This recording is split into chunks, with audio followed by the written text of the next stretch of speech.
Pai de amor e de misericórdia, que conheces as nossas quedas e enxugas as nossas lágrimas, abre hoje os nossos ouvidos para a tua voz e fortalece o nosso coração para recomeçar com humildade e esperança. Ilumina nossa mente, ordena os nossos afetos, acalma as nossas ansiedades e infunde em nós a coragem que vem da fé. Que este estudo nos conduza à verdade, à liberdade e à paz. Amém. Recomeçar é um verbo de esperança. Não se trata apenas de retomar um caminho interrompido, mas de reconhecer que cada queda pode ser um ponto de virada, uma passagem estreita que nos conduz a um horizonte mais amplo de sentido. Ao falarmos de levantar-se após a queda, não reduzimos a experiência humana a um manual de superação, nem romantizamos a dor que tantas vezes rasga o íntimo. A queda pode ser erro, fracasso, perda, luto, cansaço extremo, injustiça sofrida ou colheita amarga de decisões mal tomadas. Em todos esses cenários, a oração se oferece como espaço de encontro consigo mesmo, encontro com o sagrado, encontro com a realidade tal como ela é, para que dali surja um recomeço mais verdadeiro, mais prudente e mais livre. O primeiro passo de todo recomeço é a verdade. A oração inaugura um lugar seguro onde a verdade pode ser dita sem máscaras, onde a culpa não se confunde com condenação, e onde a vergonha perde o poder de nos paralisar. Há uma dinâmica interior que acompanha as quedas, pensamentos circulares, autorreprovações, medo de julgamento e, por vezes, um silêncio pesado que nos afasta da ajuda de que precisamos. A oração quebra esse isolamento. Em palavras simples, eu caí, preciso de ajuda, já acontece um deslocamento da alma. Saímos da defensiva e nos abrimos à graça que sustenta e reordena. A tradição espiritual, em diversas expressões, ensina uma gramática da oração que pode orientar o recomeço: gratidão pelo que permanece, confissão honesta do que falhou, súplica humilde pelo necessário e intercessão generosa pelos outros. A tudo isso se soma o silêncio, que não é vazio, mas escuta atenta. Gratidão nos poupa de interpretar a vida apenas pelo ângulo do que deu errado. Confissão nos reconcilia com a realidade para que possamos agir. Súplica nos lembra que não somos autossuficientes. Intercessão nos salva do egocentrismo que pode crescer quando estamos feridos. O silêncio abre espaço para que, além dos nossos ruídos, possamos perceber a direção e o tempo oportunos. Ao compreender o tempo do recomeço, é útil distinguir entre o tempo cronológico e o tempo oportuno. O relógio marca minutos, o coração discerne os momentos. Há recomeços que pedem imediatismo: cortar um hábito destrutivo, pedir ajuda médica, fazer uma ligação para reparar uma palavra ferida.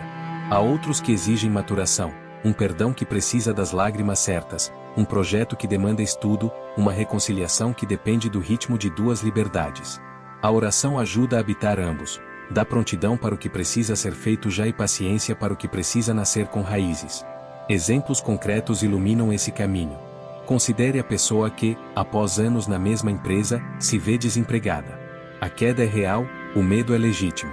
O recomeço em oração pode começar numa madrugada de inquietação em que, em vez de lutar contra os pensamentos, ela respira e diz: Senhor, tu sabes do que preciso, mostra-me o próximo passo. Na manhã seguinte, abre o currículo, mapeia suas competências, procura cursos acessíveis, contata 3 pessoas de confiança. Nada de grandioso, apenas passos pequenos, fiéis, sustentados por um fio de esperança. Ao fim de 2 semanas, talvez ainda não haja emprego, mas já existe um chão novo, rotina, propósito, rede de apoio. É assim que a oração molda o cotidiano, não como mágica que resolve tudo, mas como disciplina afetiva que sustenta a constância. Pensemos na mãe solo que, exausta, sente-se incapaz de dar conta da casa e do trabalho. A queda não é moral, é humana. O recomeço em oração pode ser 1 minuto no quarto, porta semiaberta, enquanto as crianças dormem. Ela sussurra: dá-me a graça de hoje. Na prática, decide priorizar o essencial, dizer não ao que não cabe, aceitar ajuda quando oferecida e pedir quando necessário. Pequenos ajustes, sim, mas orientados por uma convicção: não é fracasso admitir limites, é sabedoria. A oração, nesse caso, dá linguagem para os limites e coragem para vivê-los sem culpa. Considere o estudante que repetiu uma disciplina crucial. Entre a frustração e a autocrítica, um recomeço possível começa com uma oração curtíssima: ensina-me a aprender. Na sequência, ele identifica exatamente onde tropeçou, busca um grupo de estudos, organiza horários, sobretudo, nota aquilo que a literatura de psicologia educacional ensina há anos. A aprendizagem se consolida com prática deliberada, pausas adequadas e revisão espaçada.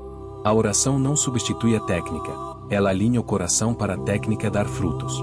Há, ainda, quedas mais severas, como a recaída de quem luta contra um vício. Aqui, a oração é urgente e humilde: eu não consigo sozinho, coloca-me nas mãos certas. Esse pedido pode ser a ponte para um grupo de apoio, para acompanhamento terapêutico, se necessário, para tratamento clínico. Pesquisas em saúde mental e neurociência têm mostrado que práticas contemplativas e espirituais, quando integradas a tratamentos baseados em evidências, podem reduzir estresse, fortalecer regulação emocional e favorecer resiliência. Não se trata de escolher entre ciência e fé, mas de permitir que ambas conversem em benefício da pessoa inteira. A oração, nesse cenário, torna-se um hábito âncora: 1 minuto antes do gatilho, 5 minutos após o encontro do grupo, um salmo no início do dia. Com o tempo, o cérebro aprende novos caminhos. Chama-se neuroplasticidade, a capacidade de reorganizar conexões a partir de experiências repetidas. É assim que recomeços se tornam sustentáveis. É importante lembrar que o recomeço não significa negar o dano causado quando fomos nós quem ferimos. Recomeçar, então, inclui responsabilidade e reparação. A oração, nesses casos, dá coragem para dizer eu errei, pedir perdão sem manipulação, aceitar as consequências, quando possível, reparar. Não existe caminho de retorno sem sinceridade. A espiritualidade que banaliza o dano não é cura, é fuga. Recomeços verdadeiros honram a justiça ao lado da misericórdia. Se prometemos mudar, que mudemos de fato. Se prometemos estar, que estejamos. Se prometemos reparar, que o façamos com diligência. Para estruturar um recomeço, é útil um roteiro simples, que a oração pode acompanhar dia após dia. Reconhecer, nomear a queda sem eufemismos. Aconteceu isto. Lamentar, permitir que a dor passe pela alma sem se tornar amargura. Dói, e eu apresento-te essa dor. Pedir luz, o que posso fazer agora? Qual é o próximo passo concreto? Agir, dar o passo possível hoje. Rever, ao fim do dia, agradecer pelo bem, pedir perdão pelo que falhou e ajustar o plano de amanhã. Esse ciclo, repetido, constrói constância. A literatura sobre hábitos indica que pequenas mudanças, repetidas com paciência, têm mais chance de se tornar estáveis do que resoluções grandiosas e difusas.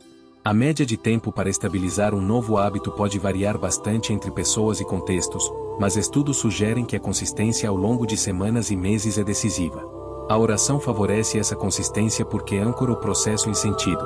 Não estamos apenas mudando comportamentos, estamos respondendo a um chamado para viver de forma mais plena e verdadeira. A dimensão corporal tem papel indispensável nos recomeços. A alma reza com o corpo. Postura, respiração, sono, alimentação e movimento influenciam o estado emocional e cognitivo. Uma oração simples, acompanhada de 3 respirações profundas, inspirar contando até 4, expirar contando até 6, pode reduzir o ritmo cardíaco e preparar o espírito para decisões mais serenas. Caminhadas breves, quando possíveis, funcionam como higiene da mente. O descanso adequado, muitas vezes subestimado, é condição para que a esperança recobre vigor. Sem cuidar do corpo, a vontade se esgota e o recomeço perde tração. A inspiração, nesse sentido, não dispensa disciplina, ela a ilumina. Recomeçar pede comunidade. A oração pessoal é fonte, mas a partilha com pessoas confiáveis é rio. Um amigo que escuta, uma mentora que orienta, uma comunidade de fé que acolhe, um grupo de apoio que sustenta, tudo isso constrói trilhos por onde a esperança avança. O isolamento nos torna reféns do próprio eco. A convivência, ainda que imperfeita, ajusta perspectivas e amplia recursos. Quando a queda é pública, a presença de uma comunidade madura pode evitar rótulos e apedrejamentos, lembrando-nos que ninguém é a sua pior ação e que todos somos mais do que o momento em que falhamos. Não podemos ignorar os obstáculos interiores que sabotam recomeços. O perfeccionismo exige um retorno impecável, ao não obtê-lo, nos faz desistir. A comparação rouba a alegria dos pequenos progressos porque sempre haverá alguém em posição aparentemente melhor. O cinismo sussurra que nada muda, que a fé é ilusão e que a esperança é ingenuidade. A oração responde a esses fantasmas com realismo e firmeza. Ao perfeccionismo, diz, melhor feito com humildade do que perfeito jamais iniciado. A comparação, lembra, o caminho é pessoal, o progresso, singular. Ao cinismo, contrapõe memória. Quantas vezes já fomos sustentados além do que julgávamos possível? Em meio a tudo isso, o perdão ocupa lugar central. Há recomeços que dependem de perdoar quem nos feriu. Há recomeços que só virão quando aceitarmos o perdão que nos é oferecido. E há recomeços que florescem quando aprendemos a nos tratar com misericórdia. Perdoar não é esquecer, nem se expor novamente a dano, nem disfarçar a gravidade do que ocorreu. É decidir, por vezes reiteradamente, não nutrir a vingança e abrir espaço para que a justiça e a cura sigam o seu curso.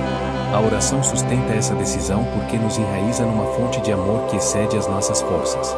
O perdão amadurece, a seu tempo, liberta. Há também recomeços depois do luto. A perda desarticula rotinas, sentidos e afetos. Não há atalhos legítimos para a dor da ausência.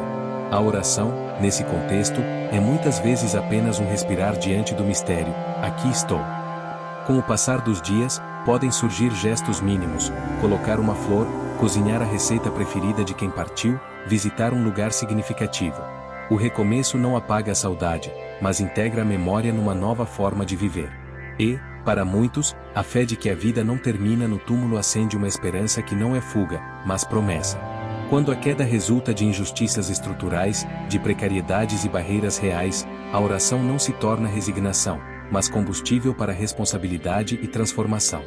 Recomeçar, nesse caso, inclui buscar direitos, acessar políticas públicas, aprender competências que abram portas, unir-se a iniciativas que promovam equidade. A espiritualidade madura não anestesia a consciência, ela a desperta. O recomeço pessoal conversa com o recomeço coletivo. Às vezes, o próximo passo é nosso, outras, é nosso junto com muitos.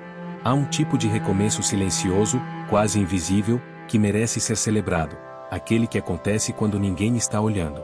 São as manhãs em que levantamos para mais um dia de cuidado com quem depende de nós, as conversas difíceis que evitamos há anos e finalmente enfrentamos, as visitas a um terapeuta, os exercícios de fisioterapia repetidos em paciência, os não ditos com respeito para proteger a sobriedade, o foco, a paz interior. A oração dignifica esses atos cotidianos, lembrando-nos de que o extraordinário se tece de fidelidades pequenas. Para tornar tangível o processo, proponha-se a viver os próximos 30 dias como um laboratório de recomeço em oração. Escolha uma hora e um lugar para 1 minuto de oração diária. Se possível, mantenha a mesma cadeira, a mesma caneca de chá, a mesma janela. A repetição cria trilhos de prontidão. Use uma frase âncora. Por exemplo, dá-me o que pedes e pede o que queres, ou aqui estou, ou seja feita a tua vontade. Registre em 10 linhas, à noite, 3 coisas pelas quais foi grato, uma falha reconhecida sem dramatização e um passo pequeno para amanhã. Uma vez por semana, compartilhe com alguém de confiança o que tem aprendido. Quando falhar, e falhará, recomece no minuto seguinte. O fracasso não encerra a história, ele convida à humildade. Ao longo dessas semanas, observe mudanças discretas: menos reatividade, mais clareza nas escolhas, maior capacidade de sustentar rotinas úteis, mais compaixão por si e pelos outros. Tais frutos raramente chegam aos holofotes, mas transformam lares, equipes de trabalho, amizades e comunidades. Quando a vida se organiza por dentro, ela floresce por fora. A inspiração que buscamos não é euforia passageira, mas firmeza para atravessar as horas cinzentas. Por isso, coragem e mansidão são virtudes irmãs deste caminho. Coragem para retomar passos cansados, para reparar o que for possível, para pedir ajuda quando necessário. Mansidão para aceitar o ritmo do próprio coração, para não exigir de si o que nenhum humano consegue entregar, para acolher os limites como mestres e não como inimigos. A oração, insistente e simples, nos ensina ambas. A cada manhã, a cada noite, ela diz: levanta-te, caminha. Eu estou contigo. No trabalho, recomeços em oração nos ajudam a integrar competência e caráter. Um erro técnico pede investigação e aprendizado, não encobrimento. Uma falha de comunicação pede escuta e ajuste, não defensiva. Uma meta perdida pede replanejamento honesto, não promessas vazias. Em todos esses pontos, a oração não substitui a técnica, mas sustenta a integridade com que a técnica é aplicada. O resultado é um ambiente mais confiável, em que as pessoas podem admitir falhas cedo, prevenindo danos maiores e cultivando confiança. Na vida familiar, recomeços em oração nos devolvem ao essencial: presença que escuta, palavras que constroem, gestos que revelam cuidado. Às vezes, a queda foi um distanciamento lento, feito de pequenas omissões. O recomeço pode ser um café semanal com quem amamos, um passeio sem celular, um pedido de desculpas específico por uma palavra impaciente. A oração abre espaço para esses movimentos porque quebra o automatismo que nos consome e nos convida a um amor mais intencional. Na vida interior, recomeços em oração nos reconduzem à identidade mais profunda. Amados, mesmo quando caímos, chamados, mesmo quando falhamos, sustentados, mesmo quando tudo parece desabar. Diante do espelho, em dias escuros, podemos repetir: eu não sou a minha queda. Eu não sou a minha pior decisão. Eu sou alguém em caminho, e este caminho é mais longo que o meu tropeço. A fé, assim, não nega a realidade, ela a atravessa com esperança. Também é prudente falar dos perigos de um atalho espiritual. Há quem use linguagem religiosa para evitar responsabilidades, para espiritualizar feridas que pedem terapia, para perpetuar relacionamentos abusivos em nome de perdão mal compreendido, ou para dispensar cuidados básicos de saúde. Recomeços saudáveis sabem discernir oração e ação, consolo e confronto, descanso e trabalho, cuidado com a alma e cuidado com o corpo. Quem ama a verdade não teme integrar, corrigir, aprender. Ao final, o que nos ergue não é uma vontade isolada, mas um encontro. Encontramo-nos com a verdade sobre nós, com pessoas que nos amam o bastante para nos dizer não quando preciso, com práticas que nos fortalecem, e, para quem crê, com Deus que levanta e envia. Desse encontro nasce uma humildade feliz, que não precisa provar nada a ninguém, e uma coragem mansa, que não precisa atropelar ninguém para avançar. Quando caímos, aprendemos que o chão é duro. Quando nos levantamos, descobrimos que o céu continua aberto. Talvez hoje seja o seu dia de se erguer de novo. Não é preciso esperar sentir-se pronto. Comece com uma oração de uma frase, um copo d'água, um banho tomado sem pressa, um telefonema que adia há meses, um pedido de perdão, um currículo enviado, um capítulo lido, um passeio de 15 minutos. Esses pequenos atos, quando consagrados na oração, inauguram caminhos largos. A esperança não grita, ela sussurra: levanta-te. Quem escuta, levanta. Quem levanta, caminha. Quem caminha, chega. Se amanhã a queda voltar, e às vezes volta, recomece de novo. O chão não é o seu lugar definitivo. A cada tropeço, a graça abre uma fresta. A cada fresta, a luz encontra os olhos. A cada luz, o corpo encontra força. A cada força, o passo se torna possível. Recomeçar não é rebaixar a meta, é honrar o processo. Não é ceder à mediocridade, é abraçar o real. Não é esperar menos da vida, é escolher melhor a forma como se vive. Que cada um de nós, onde estiver e como estiver, encontre nesse movimento simples, rezar e agir, lamentar e aprender, pedir e agradecer, a estrada pela qual a vida se renova. Levantar-se após a queda é uma arte, e a oração é a sua música. Quando a melodia toca, a alma, mesmo cansada, reconhece o compasso e aprende outra vez a dançar. Senhor de toda consolação e de toda força, aqui estamos, com nossas mãos vazias e nossos passos incertos. Tu conheces as histórias que nos ferem, as culpas que nos pesam, os medos que nos apertam por dentro. Reúne as peças do nosso coração e faz de nós vasos renovados. Onde houver orgulho, dá humildade. Onde houver culpa paralisante, dá arrependimento que liberta. Onde houver desânimo, dá coragem para o primeiro passo. Ensina-nos a pedir ajuda sem vergonha, a reparar sem demora, a perdoar sem medida. Dá-nos sabedoria para discernir o tempo de calar e o tempo de falar, o dia de permanecer e o dia de partir, a hora de agir e a hora de esperar. Que a tua paz nos guie como uma coluna de luz no deserto, que a tua verdade nos purifique, e que o teu amor nos levante quantas vezes forem necessárias. Faz do nosso recomeço uma bênção para muitos, e que, ao final de tudo, possamos dizer: caímos, levantamo-nos, e tu estavas conosco. Amém.